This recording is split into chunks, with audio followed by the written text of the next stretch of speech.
پچھلے لیکچر میں نے آسیلیشنز اور وائبریشنز کے اوپر بات شروع کی تھی۔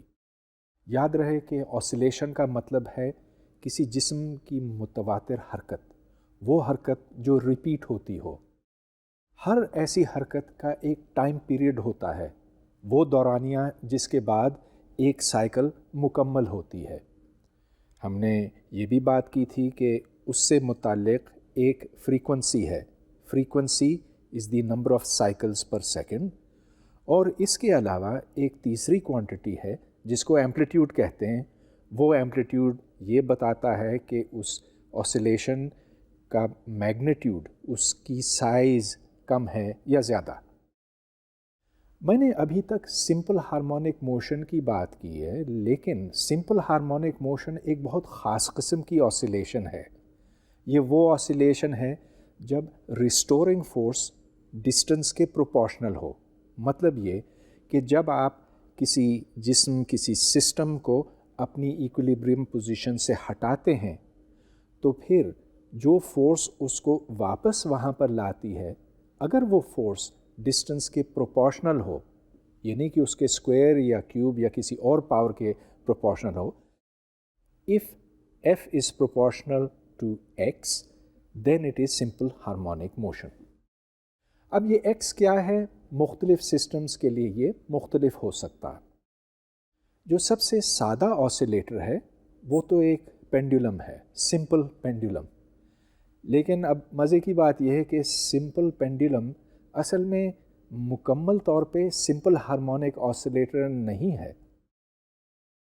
اگرچہ ہم پہلی مثال تو یہ دیتے ہیں کہ پینڈولم یوں جاتا ہے اور یوں آتا ہے، لیکن اصل میں یہاں فورس پوری طرح سے ایکس یا یہاں پر تھیٹا اس کے پروپورشنل نہیں ہے، اور اب ہم اس بات کو بہتر سمجھنا چاہیں گے۔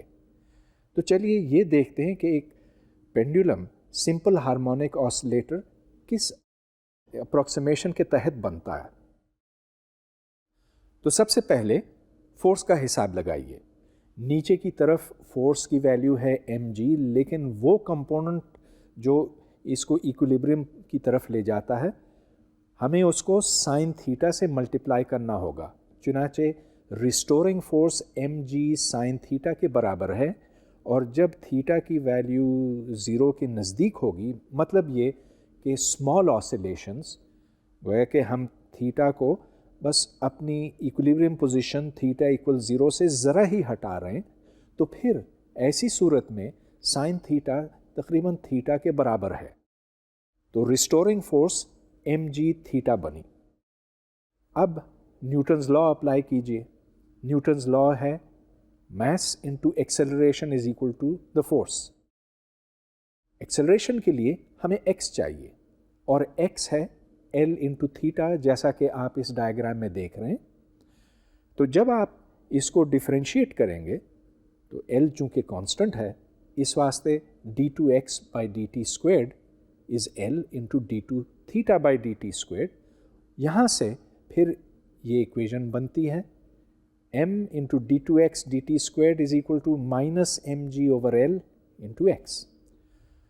ادھر سے وہی ایکویژن بنی جو ہم نے پہلے ایک دوسرے کیس میں دیکھی تھی، جہاں ایک سمپل ہارمونک آسیلیٹر تھا لیکن وہ اسپرنگ اور ماس کا تھا۔ ادھر جو اومیگا اسکوائرڈ کی ویلیو نکلتی ہے، گویا کہ وہ کانسٹنٹ جو ایکس کو ملٹیپلائی کرتا ہے وہ ہے G over L. So omega squared is equal to G over L. اس کا آپ اسکوائر روٹ لیجئے تو square root of G over L بنے گا۔ اب یہاں مزے کی بات یہ ہے کہ اس میں سے ماس تو بالکل ہی غائب ہو گیا۔ یہ پچھلے اگزامپل کے برعکس ہے۔ آپ نے پچھلے لیکچر میں یہ دیکھا تھا کہ جب ہم کسی ماس کو اسپرنگ کے ساتھ باندھتے ہیں تو ادھر جو آسیلیشن فریکوینسی بنی تھی وہ تھی square root of k over M. کے اسپرنگ کانسٹنٹ تھا، ایم اس جسم کا ماس تھا، لیکن یہاں پر ماس بالکل ہی نہیں۔ وہ کیوں؟ وہ اس لیے کہ جو ریسٹورنگ فورس ہے وہ خود ماس کے پروپورشنل ہے، لہٰذا جو M D two X D T squared تھا لیفٹ سائڈ پر، تو رائٹ سائڈ پر بھی m انٹو سم تھنگ ہے، تو وہ m اور m آپس میں کٹ جاتے ہیں. اس واسطے جو پینڈولم کی آسیلیشن فریکوینسی ہے وہ m سے انڈیپینڈنٹ بنی، at least to the extent that sine theta is equal to theta. مگر یہاں پر تو ہم نے ایک اپروکسیمیشن ڈیفینیٹلی کی ہے. وہ اپروکسیمیشن یہ ہے کہ sine theta is equal to theta, اور اگر اس کے آگے کوئی ٹرمز ہیں جو تھیٹا کیوبڈ یا تھیٹا ٹو دا پاور 5 کے برابر ہے، اس کے پروپورشنل ہے، تو ان کو ہم چھوڑ رہے ہیں.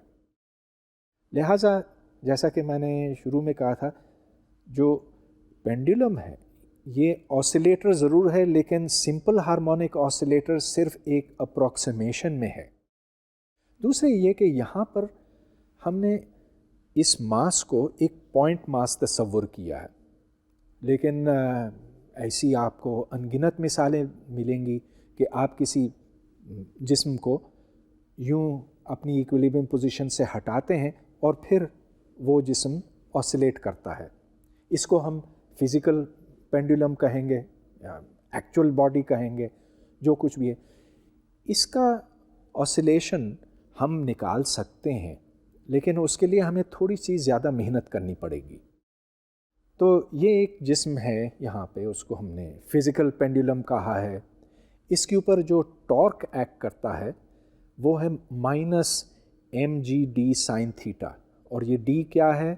d is the distance from the point of suspension, جہاں پر آپ نے اس کو فکس کیا ہوا ہے یا جہاں پر آپ نے پیوٹ لگایا ہے، اور c اس کا سینٹر آف ماس ہے. تو جیسا کہ ہم نے ایک پچھلے لیکچر میں ڈسکس کیا تھا، اس جسم کے اوپر جو کشش ثقل کا اثر ہے وہ یوں معلوم ہوتا ہے کہ کسی ایک پوائنٹ کے اوپر ہے، یعنی کہ سینٹر آف ماس کے اوپر. Effectively it acts on the centre of mass. اس واسطے ٹارک جو فورس انٹو ڈسٹینس کے برابر ہے، اس کی ویلیو mg/d سائن تھیٹا بنتی ہے. اور یہاں اگر آپ سائن تھیٹا اپروکسیمیٹلی تھیٹا لیں تو ٹارک کی ویلیو بنتی ہے -mg/d انٹو تھیٹا. اب ادھر آپ نیوٹنز لا پھر سے اپلائی کریں، لیکن ادھر اس کو آپ ایک مختلف سچویشن، ایک مختلف شکل میں اپلائی کر رہے ہیں. اور وہ یہ کہ جو rate of change of angular momentum ہے that is equal to the net torque. اور rate of change of angular momentum that is to سے dl/dt، L کو آپ I انٹو اومیگا لکھیں، اور اومیگا خود d(θ/dt) کے برابر ہے. چنانچہ tau is equal to I into d2θ/dt squared. یہ بالکل ویسی ایکویژن ہے جیسے m into d2x/dt squared is equal to the force. ادھر سے d2θ/dt اسکوائرڈ کی ایکویژن بنتی ہے that is equal to -mg/d divided by I. اور یاد رہے کہ I مومنٹ آف انرشیا ہے. یہ یہاں پر اس لیے موجود ہے کہ angular momentum L is equal to I into the angular velocity omega. لہٰذا ادھر d2θ/dt squared minus something into theta کے برابر ہے. جو کانسٹنٹ تھیٹا کو ملٹیپلائی کرتا ہے اس کو ہم اومیگا اسکوائرڈ کہیں گے، اور اومیگا اسکوائرڈ از دین mg/d/I. اس کا اسکوائر روٹ لیجئے تو ادھر سے omega is equal two square root of mg/d/I. یہ ایک بہت اچھا طریقہ ہے جس سے آپ مومنٹ آف انرشیا معلوم کر سکتے ہیں. آپ آسیلیشن فریکوینسی دیکھیے کتنا وقت لگتا ہے جانے اور آنے میں، اور یہ ایک سیکنڈ میں کتنی دفعہ ہوتا ہے، کتنے سائیکلز ہوتے ہیں. ادھر سے مومنٹ آف انرشیا نکل آتا ہے. اس کے لیے آپ کو صرف 4 کوانٹیٹیز کی ضرورت ہے. یہ کہ اس جسم کا ٹوٹل ماس کتنا ہے، اس کے سینٹر آف ماس اور پیوٹ کے درمیان فاصلہ کتنا ہے یعنی کہ d، پھر یہ کہ اس کو آنے اور جانے میں کتنا وقت لگتا ہے، اور اس سے آپ اومیگا یعنی کہ اینگولر فریکوینسی معلوم کرتے ہیں. اور اس کے علاوہ جی کی ویلیو کیا ہے؟ جی کی ویلیو تو ہم جانتے ہیں مختلف دیگر ایکسپیریمنٹ سے، جی از 9.8 میٹرز پر سیکنڈ اسکوائر۔ فزیکل پینڈولم تو ایک کسی بھی جنرلی شیپ باڈی کے لیے ہے، مطلب یہ کہ ہم اگر اس کے آسیلیشن کو دیکھیں تو اس کی ہم نے جنرل موشن نکالی ہوئی ہے، لیکن اگر ہم اس کو اسپیشلائز کریں، مطلب یہ کہ اگر ہم صرف ایک ماس کی حرکت کو دیکھیں تو اس کے لیے آئی m/L² کے برابر ہے، اور اگر آپ پچھلے فارمولے میں آئی کو ml² ڈالیں اور ایل اور ڈی پھر برابر بنتے ہیں تو اس سے وہی رزلٹ نکلتا ہے جو ہم نے پہلے ڈیرائیو کیا تھا، گویا کہ time period is equal to 2π√L/g۔ Physical pendulum کی بہت سی مثالیں ہیں، بعض اپلیکیشنز کافی دلچسپ ہیں۔ مثال کے طور پہ آپ نے دیکھا ہوگا کہ مختلف گاڑیوں میں اس طرح کے پینڈولم رکھے ہوئے ہیں۔ اب یہ سمپل ہارمونک موشن نہیں ہے، اس کو آپ √2πL/g سے نہیں نکال سکتے، لیکن یہ آسیلیٹری موشن ڈیفینیٹلی ہے۔ اب ایک اور مثال میں آپ کو دیتا ہوں، اور یہاں پر ایسے نہیں ہے کہ کوئی اس بیٹ کو کہیں پر یوں سسپینڈ کیا گیا، لیکن اگر سسپینڈ کیا جائے اور سسپینڈ ہوتا ہے بیٹسمین کے ہاتھ میں تو پھر یہ آسیلیٹ کرتا ہے۔ اب اگر یہ ہو کہ ایک بال آ کے یہاں پر لگے تو پھر بیٹسمین کو ہاتھ میں جھٹکا لگتا، اور اگر یہاں لگے تو بھی جھٹکا لگتا، لیکن ہر بیٹسمین یہ جانتا ہے کہ ایک خاص پوزیشن ہوتی ہے بیٹ کے اوپر جہاں اگر لگے تو بال محسوس ہی نہیں ہوتا، اور اگر اس پوائنٹ پہ یوں بیٹ کیا جائے تو بال زیادہ سے زیادہ دور جائے گا۔ اس بات کو ہم فزکس کے حوالے سے سمجھنا چاہیں گے، تو چلیے دیکھتے ہیں۔ یہاں پر ایک آبجیکٹ ہے جو پوائنٹ پی کے اوپر سسپینڈ کیا ہوا ہے، اس کو پیوٹ کہیے، سینٹر آف ماس سی پر ہے، اور اگر ہم یہ کہیں کہ اس کا ٹائم پیریڈ 2π√L/g ہے تو L کے ایک بہت خاص معنی ہوں گے، اس کو ہم سمجھنا چاہتے ہیں۔ اب ایک فزیکل پینڈولم کے لیے، جیسا کہ میں نے ابھی ڈیرائیو کر کے دکھایا تھا، جو ٹائم پیریڈ ہے وہ 2π√مومنٹ of inertia divided by mgd ہے، اور d وہ فاصلہ ہے جو پیوٹ سے سینٹر آف ماس تک کا ہے۔ یہاں سے L کی قیمت نکلتی ہے I ڈیوائڈیڈ بائی m/d۔ یہ L وہ فاصلہ ہے جس پر اگر بال لگے تو آپ کو کم سے کم جھٹکا لگتا ہے۔ تو پھر دکھاتا ہوں، اگر میں نے یہاں سے پکڑا ہے اور فاصلہ L اتنا بنتا ہے، اس جگہ پہ لگنے سے آپ کو کم سے کم جھٹکا لگے گا، لیکن یہ پروف کرنے کی بات ہے، اور میں نے اس کو آپ تک چھوڑا ہوا، یہ آپ کا آپ کی اسائنمنٹ بنے گی، مشکل نہیں ہے۔ اس میں دو باتیں ہیں، ایک یہ کہ اس میں ٹرننگ آتی ہے، اور ساتھ ساتھ کنزرویشن آف مومنٹم اس ڈائریکشن میں جہاں سے بال نے اس کو ہٹ کیا۔ اب یہ دیکھیں کہ سمپل ہارمونک موشن کو تو ہم ہمیشہ اس موشن کے ساتھ ایسوسیٹ کرتے ہیں، لیکن اگر سرکولر موشن ہو تو اس کا بھی ایک بڑا گہرا تعلق بنتا ہے سمپل ہارمونک موشن کے ساتھ۔